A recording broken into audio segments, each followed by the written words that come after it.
Εν ειρήνη του Κυρίου δεηθόμεν, υπέρ της άνωθεν ειρήνης και της σωτηρίας των ψυχών ημών του Κυρίου δεηθόμεν, υπέρ της ειρήνης του σύμπαντος κόσμου, σταθείας των Αγίων του Θεού Εκκλησιών και της των πάντων ενώσεως του Κυρίου δεηθόμεν,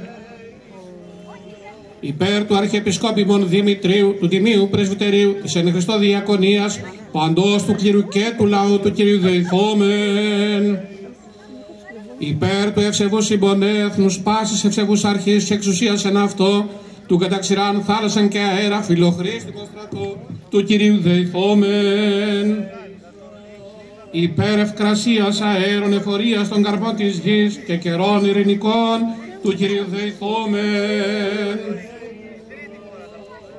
υπέρ του αγιαστήνε το είδωρ του και επιθυμής και δεινά και ενεργεία του έργου.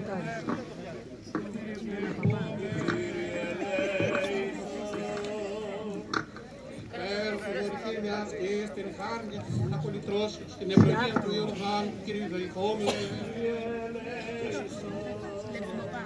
υπέρ του γενέστη αυτό είδωρα λόμενον τη ζωή αιώνιον του Κυρίου δεηθόμεν, αντιλαβού, σώσον, ελέησον και διαφύλαξον ημάς ο Θεός της η χάρητη της Παναγίας Αχράντου υπερευλογημένης εν δόξου δεσπίνης ημών Θεοτόκου και υπαρθένου Μαρίας με τα πάντων των Αγίων μνημονεύσαντες σε αυτούς και αλλήλους και πάσαν την ζωή ημών Χριστό το Θεό παραθόμεθα. Ότι πρέπει σε πάσα δόξα, τιμή και προσκύνησης το Πατρί και το Υιό και το Άγιο Πνεύμα νυν και αέ και στους αιώνας των αιώνων. Εν Ιορδάνη βαπτισμένου σου Κύριε. Το άφησες. Πέσε.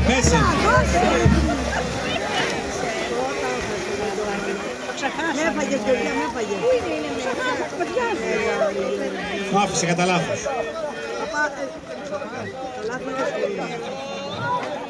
Αυτό είναι άκυρο.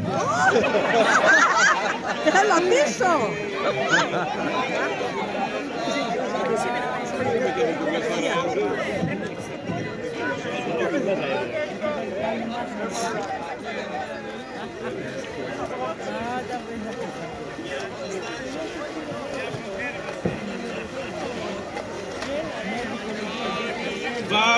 Βαπτιζομένου σου Κύριε, ή της τριάδος εφανερώθη προσκύνησης του γαργενήτωρος η φωνή προς εμαρτύρηση αγάπητον σε ονομάζουσα και το πνεύμα εν είδη περιστερα.